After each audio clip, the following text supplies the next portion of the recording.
Trust. Either you do or you don't.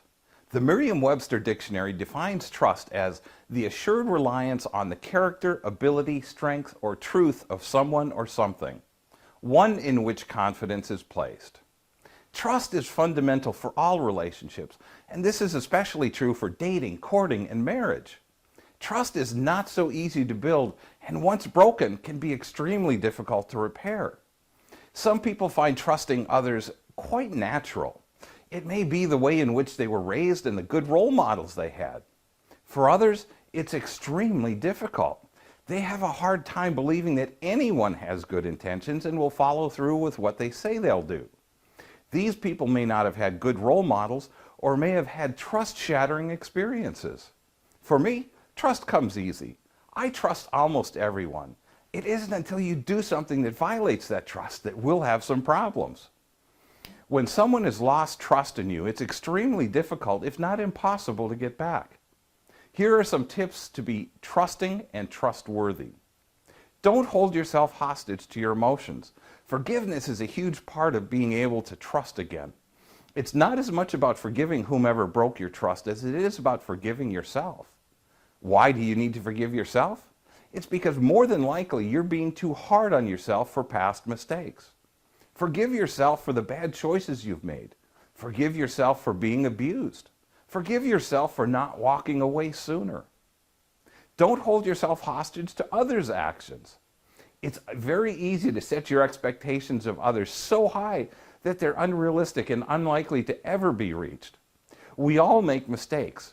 None of us are 100% honest all the time. People make mistakes.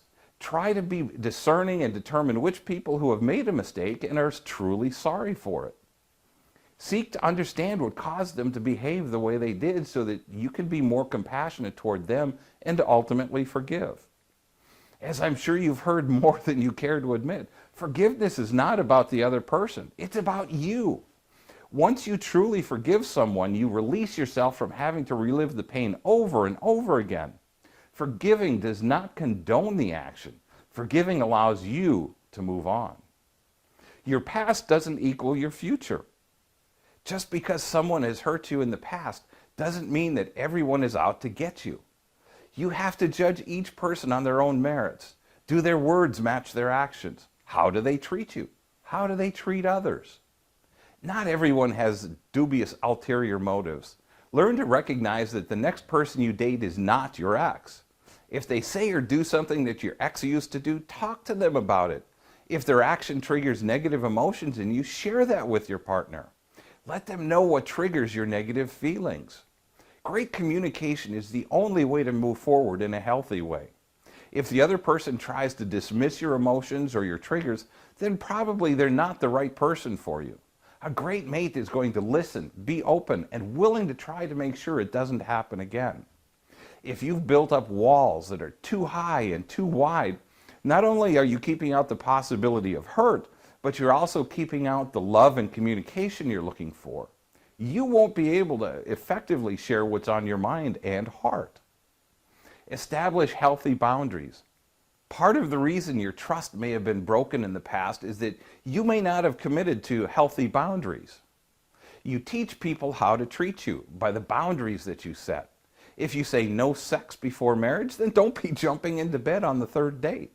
If you say no kissing until you're in love because you cherish that as something extra special, then don't start kissing on the second date. If you believe in traditional values and chivalry, don't let yourself be treated like a doormat. Don't expect anyone to automatically know what your boundaries are. Not everyone thinks like you do.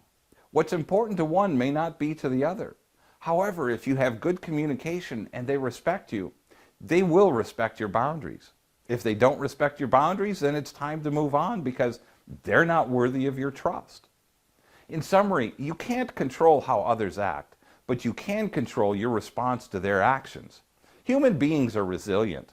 When you choose to do so, you can rise above adversity and become a better person than you were before the hurt or betrayal. Always act with integrity and honesty, even when that goes against the grain of the expectations of others. Believe in yourself. Believe that you're worthy of love, trust, and respect. Believe it is possible to have relationships built on the solid foundation of trust in your life once again. I hope you'll use this information to help you step out of your comfort zone and to be more proactive in your dating life. Don't let my blog be your sole source of information on this topic. Read other articles or books to help you move forward and protect yourself from being overly trusting, lack all trust in others, or to become more trustworthy. Join me next week for Where Are All the Good Ones? Now please go to my Facebook page, Rick Sodebeer Relationship Coach, and click the like button so that you see my daily tips, insights, and inspirations in your newsfeed. Then join me on Facebook weekly for Monday Mastery, live at 5, where I talk about whatever's happened over the weekend and how it applies to dating and relationships. Thanks for watching. Have a great and blessed day.